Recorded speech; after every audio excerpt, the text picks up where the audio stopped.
Hey, welcome back to Real Talk. I'm Mike. And I'm Sarah. So glad you're here with us today. Okay, so you open your eyes in the morning. Your phone is right there. You have not touched it yet. You have not opened a single app. And somehow, you already feel slightly behind. Before coffee, before the alarm even properly stops. Before anything has actually happened. And I think about this a lot. Because we live in a time when there are apps to organize your apps. There are podcasts about how to use your time better. And here we are, being one of them. Right. The irony is not lost on us. But genuinely, we have more tools than any generation before us. More shortcuts, more automation. And yet, people are exhausted. Like, deeply exhausted. Not just tired.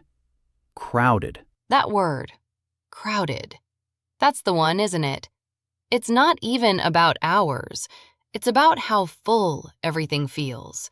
Your schedule, yes, but also your head, your attention, the invisible list of things you haven't done yet. And I think that's what we want to talk about today.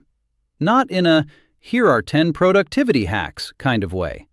More like, what is actually happening? Why does the day feel like it's slipping? Because it is slipping. And I think there are real reasons for that. Honest ones.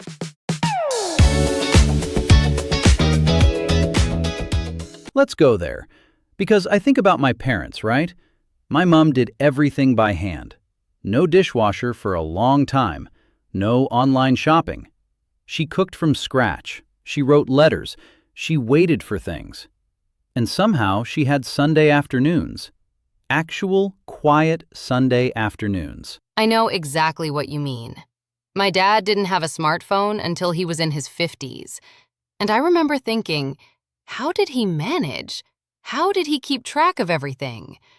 But now I look at him and think, he wasn't managing more. He was managing less noise. Yes, that's it. Convenience multiplied. But so did the demand. So did the speed.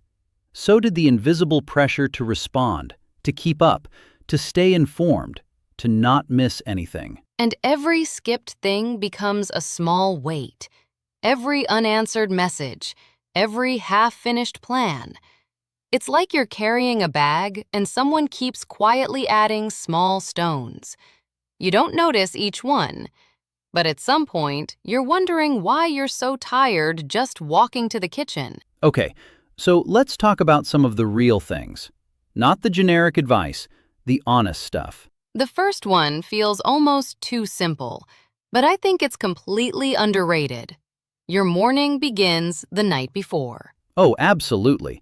Because if you go to bed without any sense of what tomorrow holds, you wake up already reacting. Already scrambling. And even just knowing what your first task is, not a full plan, just one anchor, something that lets you start moving instead of start spinning. I started doing this and it changed my mornings completely. It sounds almost embarrassingly basic, but it works. The second one is something I really want to sit with for a moment. Useless input. The stuff we consume that gives us nothing, but still costs us something. The scroll. The headlines you read and immediately forget. The argument in a comment section you were never part of. And the thing is, it's not relaxing. That's the lie we tell ourselves. We think we're unwinding, but our brain is still processing, still reacting, still spending energy. You're not resting. You're just doing something less visibly demanding. Exactly. Protecting your attention is not antisocial. It's survival. Third thing, and this one genuinely haunts me, the weight of tiny unfinished tasks. The loop that stays open. Yes, you replied to 9 emails and left 1. And somehow that 1 is louder than all 9. Your brain doesn't close the file. It keeps checking. There's actually a name for this. It's called the Zeigarnik effect. Our minds hold on to incomplete things more tightly than finished ones. Which explains why you can lie down to rest and suddenly remember that one phone call you meant to make 3 weeks ago. At 11:30 at night. Every time. So closing small loops, even imperfectly, genuinely frees up mental space.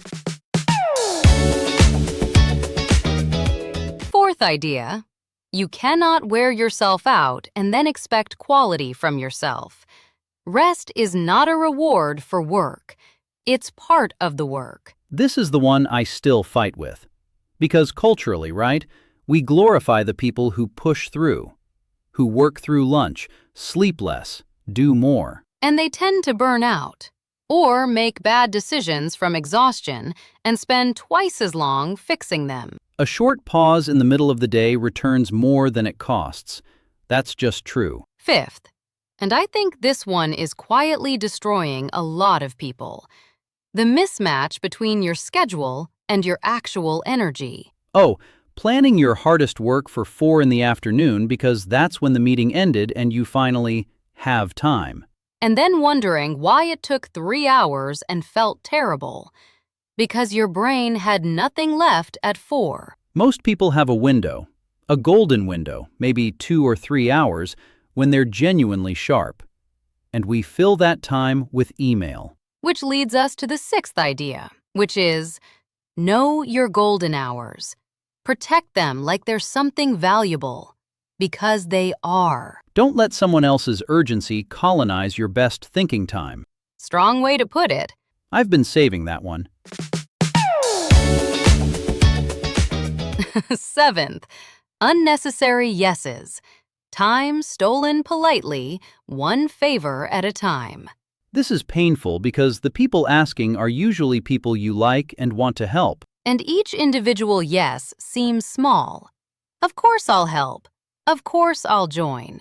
Of course I'll just quickly. And then it's Thursday, and you have done none of the things that actually mattered to you. The honest version of this is, saying yes to one thing means saying no to something else.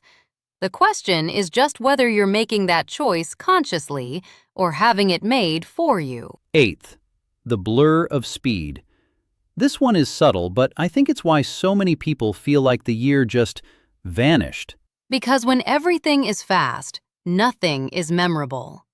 You rushed through Monday, you rushed through the week, you looked up, and it was November. You were there, but not quite present. Slowing down is not laziness.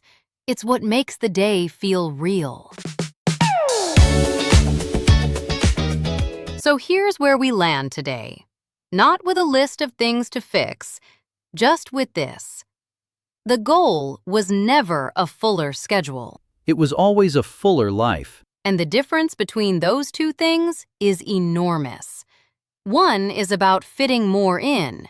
The other is about actually being there for what's already there. Time is going to pass.